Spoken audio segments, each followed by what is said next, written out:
The snow had been falling for 3 days when the Baron's carriage returned, its wheels screaming against ice like something dragged unwillingly toward judgment. The estate rose from the white fields in solemn black lines, a cathedral of stone that swallowed sound and light alike. Inside, the servants lit candles they had not used in years, because the Baron had declared that Christmas would be celebrated properly at last. His sons were coming home, grown men now, their faces known only from fading portraits, and the Baron wished to impress upon them the power that had kept this house standing while others crumbled into history. The Baron's decision was made in the quietest hour of winter, when snow sealed the roads and even rumors froze before they could travel. For years he had avoided the holiday altogether, allowing Christmas to pass like an inconvenience. But this year demanded ceremony. His sons were returning after long absences, one hardened by foreign wars, the other sharpened by trade in distant cities, and the Baron feared their eyes more than he feared age or death. He wanted them to see strength, continuity, proof that the house still ruled over flesh and fate alike. Wealth alone no longer impressed men who had seen the world burn, so he chose a gift that could not be bought in ordinary markets, something that carried obedience, silence, and a terrible intimacy. The transaction took place far from the estate, in a border town that pretended not to exist. Snow, muted streets hid sellers who did not ask names and buyers who did not offer them. When the twins were brought forward, the Baron noticed first their sameness, then the way the crowd instinctively stepped back, as if standing too close might invite misfortune. They were not children, yet their faces held an unnerving calm, untouched by expectation or fear. Matching marks circled their wrists. Faint but deliberate symbols burned rather than cut, and the Baron felt a fleeting discomfort he buried beneath habit. He had owned land, lives, and secrets before. This was only another acquisition, justified by tradition and power. He purchased them not as laborers but as symbols, dividing them carefully in his mind, one for each son. Already imagining the unspoken debt this would create. To accept such a gift was to accept the Baron's authority, to acknowledge that even adulthood did not free them from his reach. The twins were dressed in identical cloaks and loaded into the carriage without resistance, their eyes never leaving the horizon, as though the estate itself had already called to them. The seller crossed himself once the doors closed, whispering something the Baron chose not to hear. As the carriage began its long journey back through frozen fields, the Baron allowed himself a rare smile. He believed he had secured his legacy in a single, decisive act, binding his sons to him with a gesture that could not be easily refused or forgiven. He did not notice how the horses strained against invisible resistance, nor how the twins' breaths fogged the glass in perfect symmetry, forming shapes that lingered longer than breath should. By the time the estate's towers appeared through the snowfall, the Baron felt certain he had done something monumental, something that would define this Christmas forever, unaware that the gift he carried home was not meant to be owned. Divided or survived, they arrived just before dusk, when the sky had turned the color of old bruises and the snow reflected light in a way that erased depth and distance. The wagon stopped at the foot of the estate steps, and for a long moment no one moved. Servants gathered behind the doors, peering through narrow gaps, unsure why the air felt heavier than usual. When the Baron signaled, the driver opened the rear panel, and the twins stepped down together, their boots touching the ground at the same instant, as if guided by a single thought. Thick veils covered their faces, dark against the white world, and yet the servants felt watched all the same. They did not hesitate, did not stumble, though the steps were slick with ice. Each movement mirrored the other precisely. Right foot, left foot, a pause that seemed measured rather than natural. A murmur passed through the staff, quickly swallowed by fear of being overheard. The house had seen many acquisitions over the years, but never anything like this. When the twins lifted their hands to remove their veils inside the entry hall, a sharp intake of breath rippled through the room. Their faces were identical down to the smallest detail, not merely similar like sisters, but exact, as though one were a reflection that had stepped out of glass. What unsettled the servants most were the marks on their wrists. They were not shackles, not wounds from chains, but deliberate scars, pale against the skin, forming thin, precise rings. Some thought of brands, others of rituals, but no one voiced it aloud. The twins noticed the stares and lowered their hands together, covering the marks in the same instant. Still, the image lingered, and several servants later swore the scars had shifted slightly, tightening or loosening as if responding to breath. Silence followed them as they were led through the halls. Even the old grandfather clock seemed to tick more softly as they passed, its rhythm briefly faltering before correcting itself. One maid crossed herself, another dropped a tray without realizing she had stopped holding it. The twins never reacted, their expressions calm, almost serene, eyes forward, as though they were listening to something no one else could hear. When asked their names, they answered in unison with a single word that sounded unfinished, a sound that left the speaker's mouth and vanished before it could be understood. That night, whispers moved through the servants' quarters, faster than sleep. Some claimed the twins' footsteps had echoed twice, even when only one walked ahead. Others said they had seen them turn a corner and not reappear, as if the corridor itself had closed behind them. By morning, unease had settled into the bones of the house, and every servant understood, without explanation, that whatever had crossed the threshold at dusk was not merely property, but a presence the estate itself had recognized and accepted. The sons arrived the following afternoon, the snow still falling but thinner now, as though the storm itself were holding its breath. They came separately, each with his own retinue, each carrying the weight of years spent away from the estate.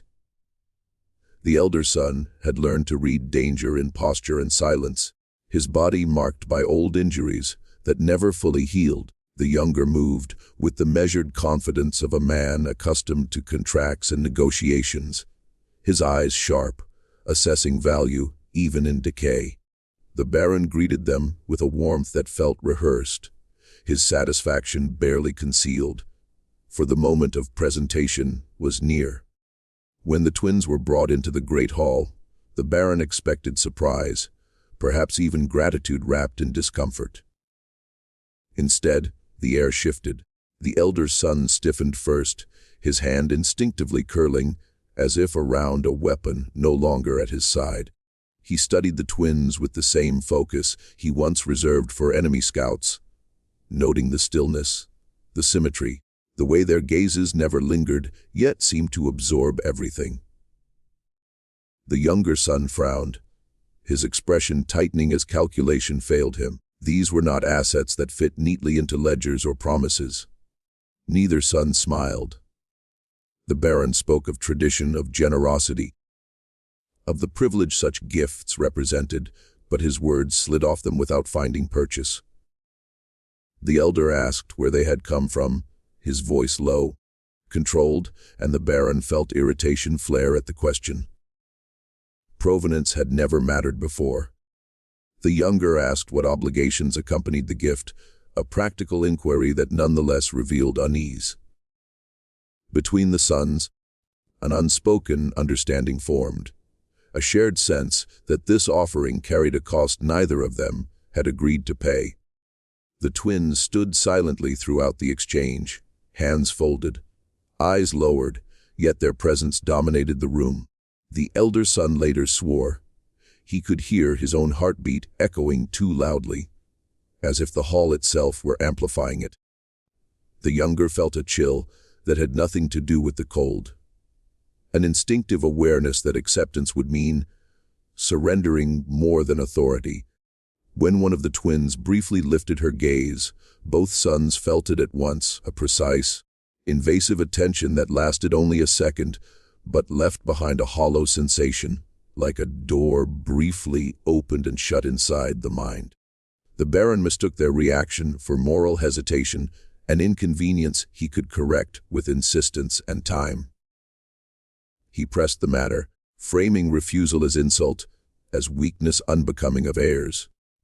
Yet the more he spoke, the more distant his sons became, their discomfort sharpening into something closer to dread. They had survived battlefields and betrayals, had stood in rooms where lives were decided with a signature or a command, and still this moment unsettled them beyond reason. By the time the twins were led away, the sons shared a glance heavy with resolve and fear, both understanding that whatever their father had brought into the house was not a gift at all, but a warning delivered too late. Christmas Eve settled over the estate with unnatural stillness, the kind that pressed against the ears until silence itself felt loud. Snow clung to the windows like frost-bitten hands, and inside, candles were lit in every corridor, though no one could recall giving the order. The twins were confined to a small chamber near the eastern wing, a room once used for prayer before it fell into disuse. And as night deepened, servants passing the door began to hear murmurs slipping through the cracks. At first it sounded like breath, measured and slow, but soon the rhythm sharpened into words spoken softly, perfectly synchronized. Two voices layered so closely they seemed to cancel each other out. No one recognized the language. It was not Latin, nor any tongue common to the region, yet it carried the weight of ritual, each phrase rising and falling with deliberate cadence. Those who lingered felt an ache behind the eyes, a pressure that urged them to kneel or flee. Candles nearby flickered violently, flames bending sideways as if pushed by an unseen wind, and in several rooms mirrors clouded over despite the cold, their surfaces blooming with condensation that refused to fade. One servant later claimed he saw shapes forming in the glass, faint outlines of figures standing too close together. As the prayers continued, the house began to respond. Floorboards creaked in places long unused, beams contracting with sharp cracks that echoed like distant gunshots. The Baron, seated alone in his study, felt a sudden chill crawl up his spine, an inexplicable sense of being watched by the walls themselves.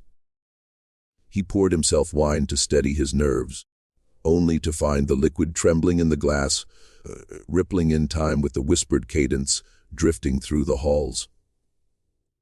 He told himself it was nerves, superstition stirred by his son's resistance, and yet he did not leave his chair.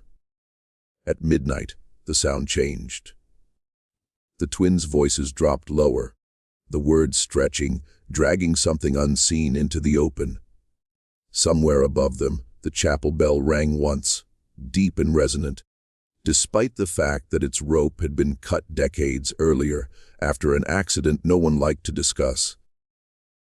The single toll rolled through the estate, sinking into stone and bone alike. Several servants collapsed where they stood, overcome by dizziness or sudden grief they could not name. In the eastern wing, frost traced intricate patterns across the walls, spiraling symbols that vanished as soon as they were noticed. The twins' prayers slowed, then ceased together, leaving behind a silence so absolute it felt like suffocation. Candles steadied, mirrors cleared, and the house exhaled as though released from a held breath. Yet nothing truly returned to normal. Long after the voices stopped, servants reported hearing faint echoes when they spoke, as if the house were repeating them under its breath. And deep within the estate, something ancient had been addressed by name and had answered, Quietly, with attention, the bell rang without warning, its voice deep and deliberate, cutting through the aftermath of the prayers like a blade through cloth. Midnight had just passed, the precise moment when Christmas Eve surrendered to Christmas Day, and the sound traveled in a way no ordinary noise should. It did not merely echo. It settled, pressing into walls, furniture, and flesh, as though the estate itself were remembering something it had been forced to forget. Servants froze mid-step, breath caught painfully in their throats, each of them knowing with absolute certainty that the chapel bell could not be ringing. The rope had been cut decades earlier, after a boy fell from the loft and broke his neck, his body swinging while the bell rang uncontrollably until someone severed the line in panic. Since then, the bell had been silent, its presence tolerated only because removing it was said to bring misfortune. Now it tolled once, slowly, with the weight of intention behind it. Dust shook loose from the rafters, drifting down in lazy spirals, and a faint vibration ran through the floors, as if the sound had struck something far below the foundations. In the servants' quarters, several people dropped to their knees, overcome by sudden waves of memory that were not their own. One woman wept without understanding why, her hands clutching at her chest, as images of cold earth and muffled screams flooded her mind. Another felt an overwhelming urge to confess sins long buried, words crowding his tongue, though no one stood before him to hear them. Even the most skeptical among them felt a tightening in the air, a pressure that suggested judgment rather than mere noise. The Baron heard the bell from his study and felt a sharp, irrational terror pierce his composure. His hand shook as he set down his glass, the wine sloshing dangerously close to the rim. He told himself again that this was coincidence, that old buildings made sounds in winter, yet the certainty rang hollow. The bell's tone had been too clear, too purposeful, as if struck by a hand that knew exactly why it was calling attention. When the sound faded, it left behind a hum that lingered just below hearing, an afterimage of vibration that made doors rattle and window panes tremble. No one dared approach the chapel. Those who glanced toward it swore they saw light flickering inside, pale and cold, like moonlight reflected off bone. The snow outside began to fall more thickly, muffling the world beyond the estate, sealing it in isolation. By morning, the bell remained silent once more, the rope still visibly severed, frayed ends hanging uselessly. Yet the certainty remained that it had rung, not as an accident, but as an announcement. The estate had been marked, the hour acknowledged, and whatever had been summoned by the twins' prayers had chosen to make itself known in the only voice the house had left to speak. With the first sighting was dismissed as exhaustion, the kind brought on by sleepless nights and a house that refused to rest. A young maid carrying linens through the western corridor claimed she had seen one of the twins standing at the far end, her veil gone, face pale against the dark wood. Relieved to recognize a familiar figure, the maid called out, only to flinch when another voice answered from behind her, soft and identical. Turning slowly, she found the second twin standing only a few steps away, hands folded, eyes calm. When she looked back down the corridor, it was empty. The maid dropped the linens and fled, unable to explain how one woman could have occupied two distant spaces at the same moment. Word spread quickly, though always in whispers. Several servants began to report similar encounters, each insisting they were certain of what they had seen. One man swore he had passed a twin on the staircase while hearing footsteps descending behind him in perfect rhythm. Another claimed he had watched one twin enter the dining hall, only to find both already seated when he arrived moments later. The stories shared a disturbing consistency, not the chaotic exaggeration of fear, but precise details that aligned too neatly to be coincidence. The most unsettling incident occurred near the mirror gallery, a narrow passage lined with tall, tarnished glass that distorted reflections. A footman walking through late at night noticed movement ahead and saw one twin standing motionless at the far end, her image reflected dozens of times along the corridor. As he approached, he realized the reflections were wrong. They did not repeat her exactly. In some panes, she faced forward, in others, she was turned slightly, as though existing in different moments at once. When he stopped, frozen in place, the reflections continued to move, stepping forward even as the real figure remained still. Later, the elder son himself witnessed it. Crossing the courtyard at dawn, he saw a twin standing beneath the archway, framed by falling snow. At the same instant, he caught sight of her reflection in a darkened window several paces away, though the angle made such a reflection impossible. Both figures lifted their heads together, eyes meeting his from two directions. The sensation that followed was not fear, but disorientation, a sudden collapse of certainty about distance, position, and sequence. He felt as though the world had briefly folded in on itself. The twins never acknowledged these moments. When questioned, they responded with identical expressions of confusion, their voices calm, almost gentle. Yet servants began to notice subtle changes. Shadows near them seemed reluctant to settle, occasionally lagging behind their movements. Footsteps echoed once too many times. Even silence behaved strangely in their presence, stretching, doubling back on itself. The house, already uneasy, seemed unable to decide where the twins truly were at any given moment, as if they existed not as bodies bound to a single place, but as a singular presence capable of touching multiple points at once, observing, measuring, and quietly rewriting the rules the estate had always believed were fixed. The Baron discovered the first alteration by accident. Late at night, when sleep refused him and habit drew him back to his ledgers. These books were older than the estate's current walls, thick with yellowed pages that recorded purchases, sales, debts, and favors owed in ink that had not faded despite decades of handling. They were proof of order, of control, and the Baron trusted them more than memory. As he opened the most recent volume, he frowned, noticing a damp sheen on the page, as though the ink had been freshly laid. He was certain he had not written anything that day. Names he did not recognize bled slowly into the margins, letters forming with painful deliberation.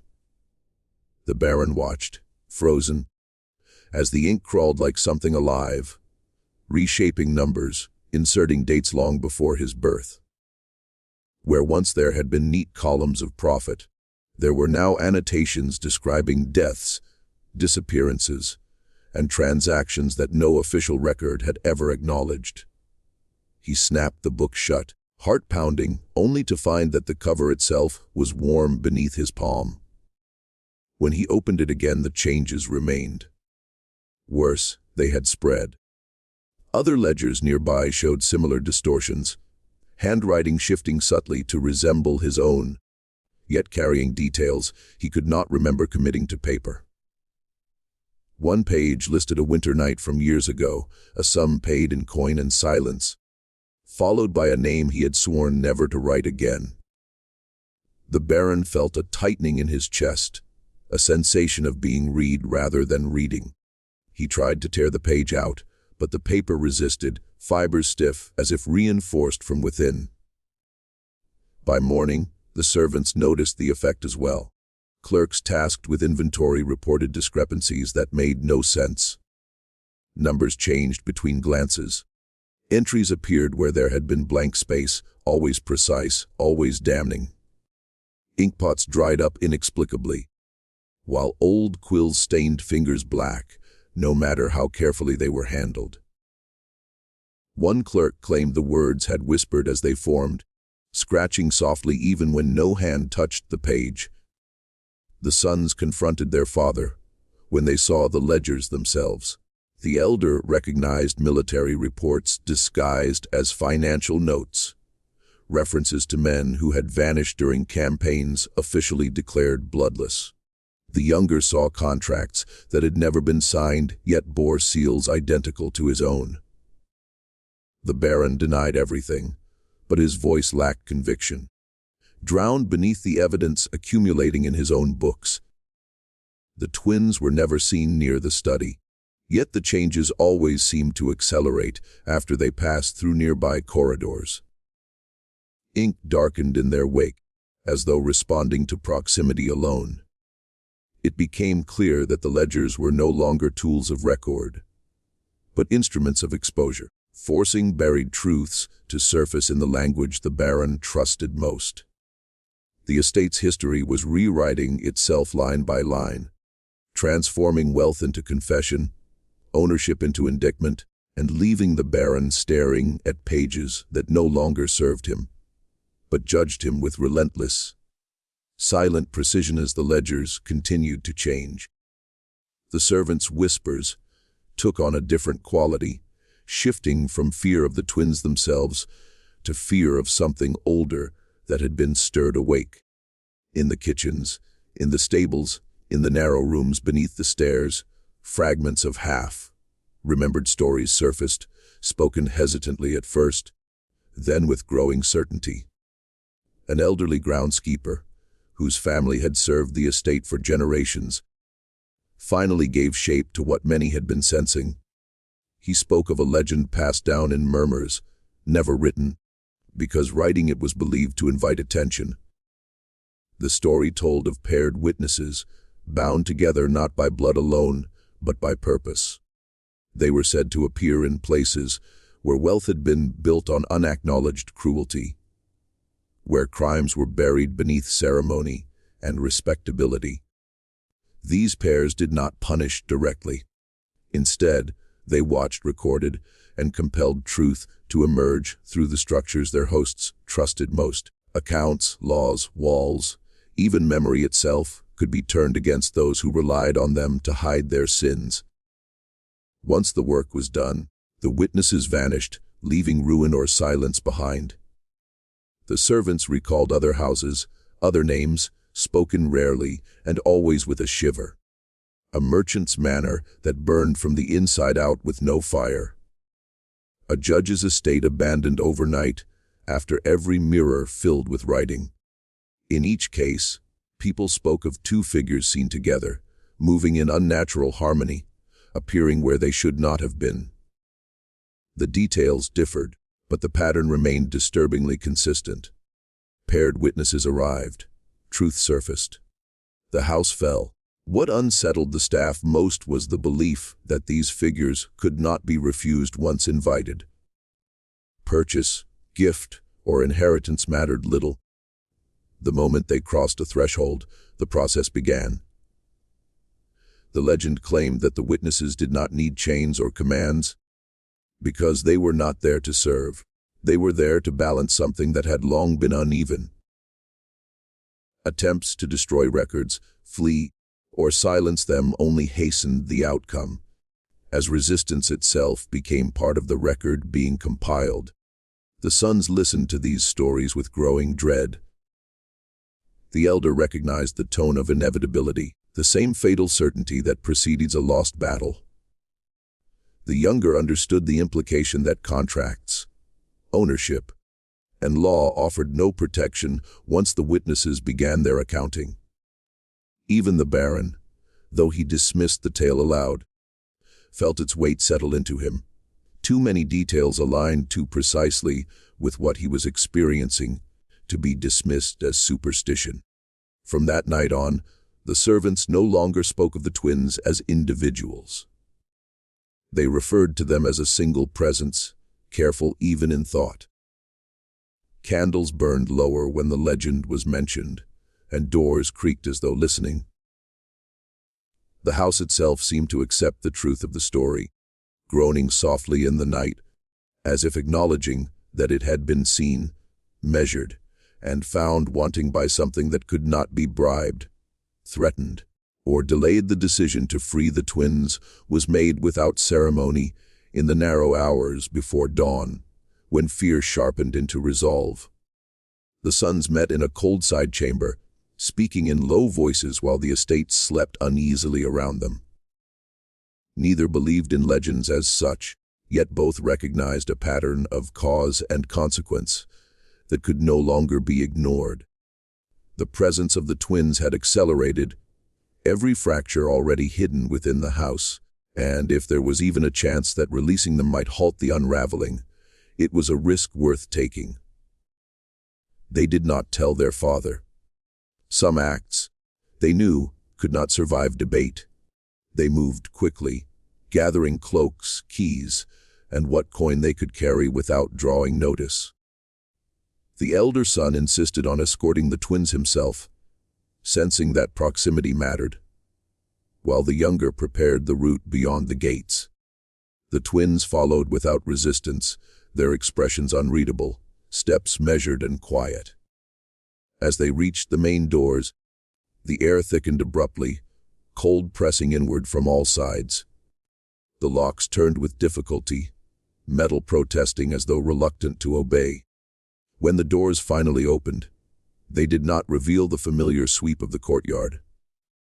Instead, the snow beyond the threshold behaved strangely, drifting sideways, then upward, flakes rising against gravity as if pulled by an unseen current. The gate stood in the distance, visible yet distorted, its iron bars wavering like a reflection on water.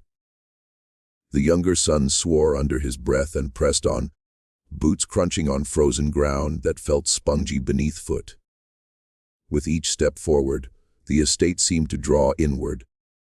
Windows along the wings darkened simultaneously, and the path lengthened in subtle increments, forcing them to walk longer than should have been possible. The twins paused only once, tilting their heads in identical motion, as though listening for instruction. When they resumed, the snow fell harder, but the sound was wrong, too soft, as if muffled by thick walls. At the gate, the elder son reached for the latch and found it sealed, iron fused seamlessly into stone. No lock, no hinge, no seam offered purchase. Behind them, the house loomed closer than before, its silhouette swollen, breathing slowly. The younger son turned back toward the doors and felt his stomach drop. The path they had taken was gone, replaced by an unbroken field of snow marked only by their own footprints, which ended abruptly as if they had never come from anywhere at all. Panic threatened to take hold, but the twins remained calm. One placed a hand on the gate, the other on the stone beside it, their movements perfectly synchronized. Frost spread outward from their touch, delicate at first, then thickening, carving unfamiliar symbols into metal and rock. The sons realized then that the estate was not preventing the twins from leaving. It was preventing them. The house had sealed itself, tightening its boundaries, determined to keep every witness it had already claimed within reach, until its accounting was complete. The twins spoke only when the sons pressed them, and even then, their words were measured, careful, yet terrifyingly precise. They revealed, in a voice that was both singular and twin, that their lives had been cycles of ownership and loss, repeated across decades and across houses that no longer existed on any map. Each time they had been sold or gifted, each new estate had crumbled in some inexplicable way, leaving ruin in its wake. Families vanished, fortunes collapsed, and histories were rewritten as though reality itself responded to their arrival. The twins had carried with them a kind of memory, not of the past alone, but of the consequences that followed them, the ripple of actions unacknowledged and crimes unatoned. The sons listened, horror sharpening with each revelation. These were not children of misfortune, but instruments of reckoning, bound by purpose, not by chains. In previous homes, they had been treated as possessions, decorations for wealth or novelty. But wherever they went, hidden truths surfaced. The patterns were unmistakable. Secrets that could have remained buried were forced into daylight. Lies embedded in architecture, ledgers, and memory surfaced unbidden. Entire households had disintegrated around them, not through violence alone, but through the inexorable exposure of everything concealed. The twins were the constant, the unyielding lens through which reality corrected itself, and the Baron's estate was already midway along a similar trajectory. The sons realized with a cold certainty that what they had brought home could not be contained. Attempts to hide the twins, to claim them as property or shield them from oversight, would only accelerate the process. Each act of secrecy, each lie reinforced the pattern the twins had already mastered. In their presence, the house was alive with truth, and it would not be ignored. The ledgers that shifted on their own, the corridors that lengthened, the inexplicable sounds and reflections. These were not anomalies. They were manifestations of the twins' unseen work, threads connecting past injustices to the present reckoning. Even the Baron's wealth, built on deals and concealments, could not stand against it. As the night deepened, the twins moved silently through the estate, never touching walls or furniture, yet their presence suffused every room. The sons followed, learning quickly that proximity to them was both illumination and danger. Shadows bent toward the twins, floors and staircases seemed to shift in recognition, and doors refused to open when deceit had been told behind them. Servants whispered that the twins' eyes carried the weight of every house they had entered, seeing not only what was before them, but what had been hidden, forgotten, or denied. There was no malice in their revelation, only inevitability. To resist, the sons understood, was to invite further collapse, and the twins, moving as one, embodied the certainty that nothing could remain secret. When they had arrived, the Baron's confession came quietly, almost imperceptibly, in a moment when the estate seemed to be holding its breath. He had not intended to speak, had planned to maintain the facade of control, but the weight of the twins' presence pressed against him with a force that could not be resisted. It began as a tremor in his voice, a hesitation that startled even him, as though some unseen hand had loosened the bindings on a memory long buried. He spoke first of minor offenses, debts manipulated, favors extracted, but the house itself seemed to lean in, pressing for the truth deeper than mere misdeeds. Then came the winter night he had hoped never to name, the night that had secured the fortune he now relied upon, yet had also demanded a price he could not calculate. A man, unknown in the present, but intimately known in consequence, had been left in the snow beyond the estate gates, silent and ignored, a body to vanish into the whiteness and the cold. No one had spoken of it for decades. Records had been falsified, witnesses bribed or threatened into silence. The Baron had believed time itself could erase guilt, that years could bury the past beneath wealth and ceremony.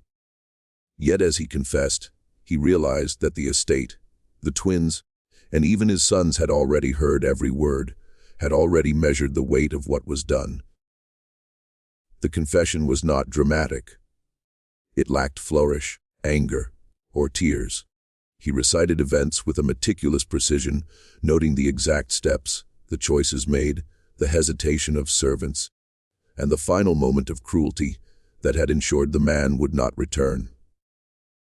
The twins listened without movement, their eyes unblinking, mirrors of judgment that penetrated past excuses and justifications. The Baron's voice, once commanding, faltered in the spaces between syllables, and he felt himself shrinking under the scrutiny of a presence that had no need of words to understand. His sons, standing nearby, felt the weight of the confession in ways that went beyond empathy. The elder son's hands trembled, not from cold, but from recognition that the sins of the father could infect even those who sought to resist them. The younger son's chest tightened, understanding that wealth and power could be built on foundations that demanded blood as collateral. The twins' calm intensified the perception of inevitability, a reminder that the Baron's past was not merely remembered. It was active, insistent, and capable of demanding consequence in ways he could not control. As the confession continued, the Baron realized that speaking did not lighten his burden, it amplified it. The ledgers, the house, and the twins had already accounted for his crimes. His words merely confirmed what was already written in the bones of the estate and in the silent synchrony of the twins. Watchful eyes, a truth unavoidable and unrelenting be the time dawn approached. The estate itself had begun to shift in ways no one could have anticipated. Walls that had once been solid stone now seemed to breathe, expanding and contracting imperceptibly, as if inhaling the winter air and exhaling something older, something trapped for centuries. The corridors creaked and groaned with a deliberate rhythm, not the random settling of a building, but a pulse that mimicked a heartbeat, steady and inexorable. Frost traced veins along the ceilings, spreading like icy tributaries, and the Baron, standing in his study, felt the chill seep through even the thickest layers of clothing, filling his chest with an awareness that the house was alive and aware. The twins moved through the estate with a calm detachment, their synchronized steps amplifying the strange energy that had taken root. Wherever they passed, shadows stretched and recoiled in ways that contradicted logic. Mirrors reflected not the present, but fragments of the past and possibilities yet to unfold, showing rooms that no longer existed and corridors that twisted impossibly upon themselves. Servants and sons alike witnessed these distortions with increasing unease, understanding that the physical boundaries of the house no longer adhered to the rules they had always trusted. Floors seemed to pulse underfoot, rising slightly, then falling, as if the building itself were breathing in time with the twins' measured movements. The Baron attempted to intervene, to assert control in the only way he had ever known, by commanding those within his walls. Yet words failed him. Doors he tried to open resisted his hands, locks refusing to yield, as though the building were aligned against him personally. When he turned to follow the twins, he found that hallways had lengthened and shortened, sometimes in mid-step, leaving him disoriented.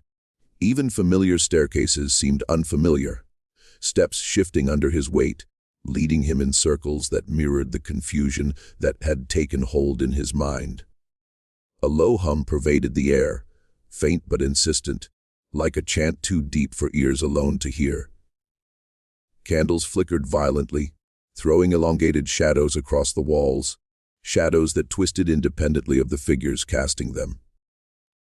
In certain corners, frost formed intricate symbols, geometric and precise, glowing faintly in the candlelight.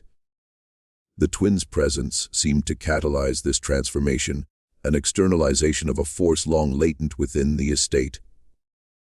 Even the snow outside responded, drifting in unnatural patterns, sometimes pausing mid-air as though held by invisible hands.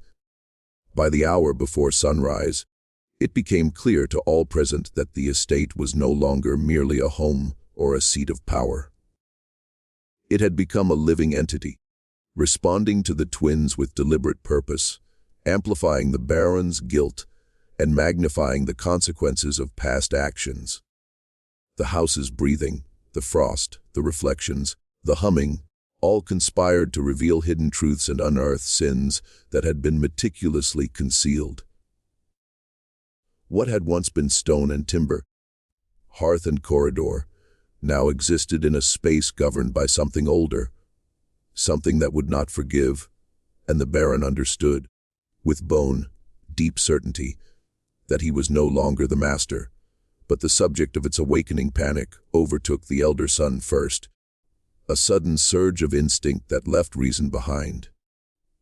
He had watched the estate twist and pulse, felt the cold intrusion of the twins' presence, and understood more clearly than ever that control had abandoned him. With trembling hands, he turned toward the nearest corridor, intending to flee, to escape the impossible distortions of the house. At first, the passage seemed ordinary enough, lined with familiar paneling and flickering candlelight. He stepped forward with determination, every muscle coiled to move fast, to outrun the sensation pressing on him from all sides. But the corridor did not obey the rules he remembered. With each step, the walls seemed to advance imperceptibly, narrowing the space, forcing him to duck instinctively, as if the ceiling had lowered. Doors that had always opened freely now resisted, hinges stiff and unyielding, and some that should have been solidly closed appeared ajar, revealing darkness that pulsed with an inner glow. The further he ran, the more the passage shifted under his feet. Distances elongated and contracted erratically. A door he had passed moments before now loomed impossibly close, and the end of the corridor receded just as he reached for it. The snow from outside seemed to seep in, melting into the floorboards, pooling underfoot, and yet never wet. Frost crept up the walls as he ran, forming intricate patterns that mirrored the fear rising in his chest. Each pattern seemed to react to his movement, spreading faster, twisting into jagged forms, like a record of his flight etched in ice. The twins had not moved, he had not seen them follow. Still, he felt their attention pressing against him, measured and inevitable, as if they knew the steps he would take before he took them. Voices, or echoes of voices, filled the corridor, whispering his name, each syllable slightly delayed, overlapping, unrecognizable yet intimate. The elder son tried to call out, to cry for help, but his voice was swallowed, bounced back at him warped and distorted. Panic turned to terror as he realized that the corridor itself was reshaping around him, folding space in impossible ways. He reached for a door that should have led to the outer wing and found only solid wall, unyielding and cold. Shadows stretched unnaturally, detaching from surfaces, flicking like living things across his path. As the corridor narrowed, contracting around him with deliberate intent, he stumbled, tripped, and fell. The floor seemed to stretch downward, and for a heartbeat, the world inverted. When he struggled to rise, he discovered the corridor had changed again, leading not to an exit, but deeper into the estate's interior, a maze with no logic, no escape. Panic escalated into absolute helplessness. He realized, with a shattering clarity, that this was no ordinary trap.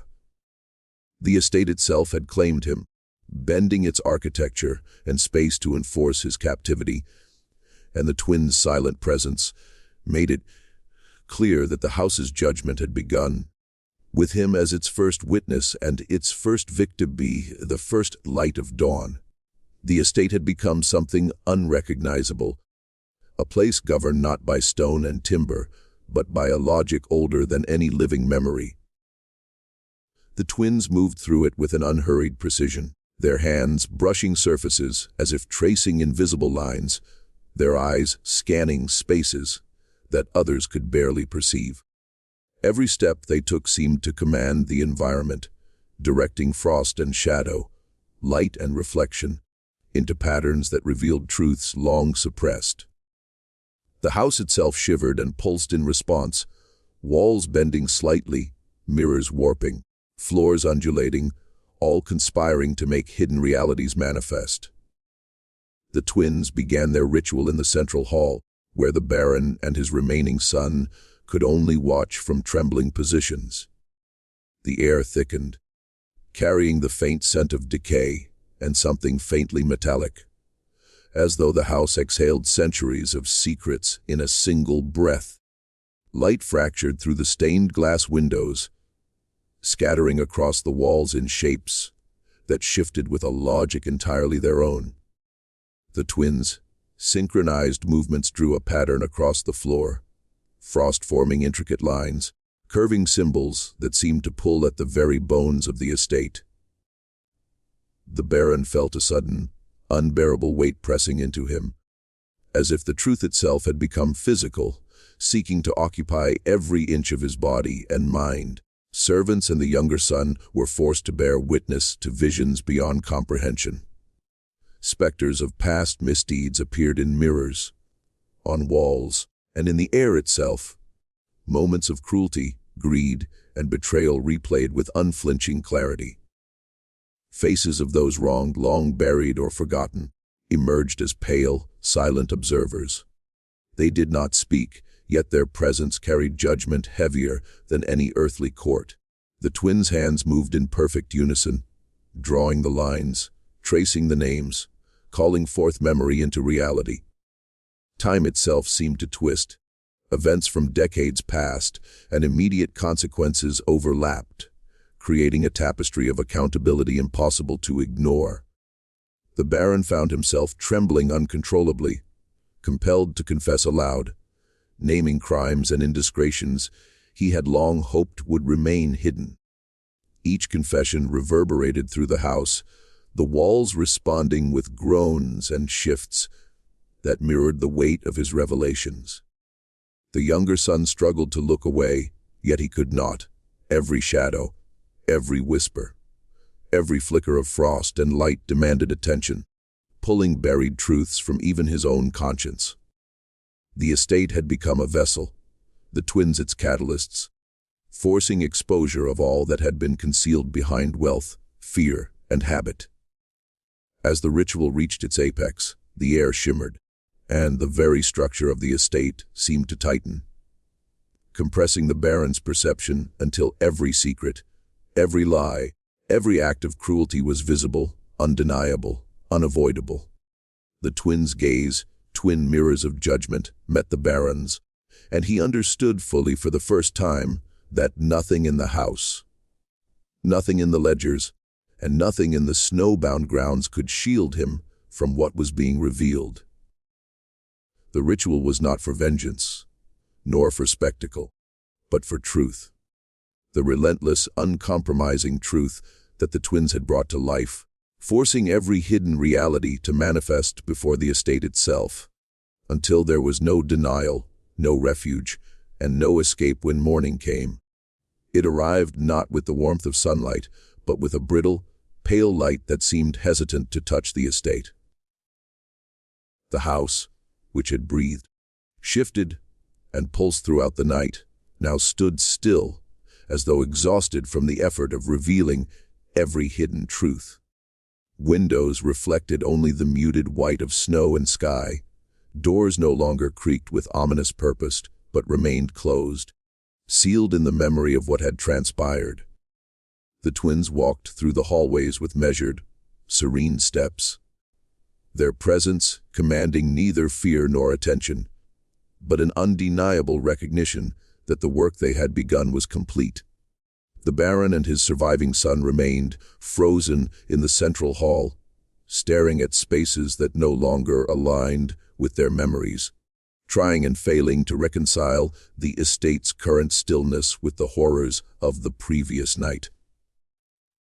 The twins' movements were deliberate, each step marking a boundary, each glance confirming the balance they had restored. Rooms that had contained whispers, shadows, and echoes of guilt now lay empty, the distortion smoothed. Yet the evidence of what had occurred lingered invisibly, in the silence and the weight pressing upon the walls. Frost clung to surfaces in faint traces, intricate patterns fading slowly, leaving only the faintest suggestion that the estate had been transformed from a passive observer of history into an active participant in judgment. The servants, now emerging from hiding or flight, felt the absence of fear almost as sharply as the presence of it the night before, understanding that the house had released them from the immediate terror, but that the memory of it would remain permanent, etched into the structure and into their minds. The Baron, pale and trembling, realized with a clarity that terrified him that his power had evaporated. His name, reputation, and authority, everything he had spent a lifetime constructing, had been dismantled not by force, but by the twin witnesses, whose purpose had never been servitude but reckoning. The ledgers, once full of ink control and manipulation, were now blank, as if the estate itself had consumed their records, leaving only the consequences and the memory of exposure. His surviving son, equally shaken, understood that the twins' presence had not been a gift, nor even a threat, but an unassailable force that required nothing from them, yet demanded recognition of truths long suppressed. Without a word, the twins moved toward the outer gates, their steps unhurried yet inevitable.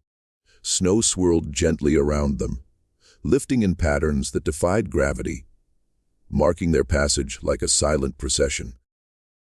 When they reached the edge of the estate, they paused only briefly, glanced once toward the house, and then continued into the whiteness beyond. The gates, previously sealed by the estate's own will, now yielded without effort, opening to admit them into the world outside. Behind them, the house remained empty, silent, and still for the first time in decades, the air no longer vibrating with judgment or dread. The Baron, the surviving son, and the few remaining servants understood instinctively that nothing more could be done. The twins had walked free, leaving behind the estate stripped of its illusions, emptied of its sins, and finally silent, carrying with them the undeniable truth of what had been, and the certainty that nothing would ever be the same again.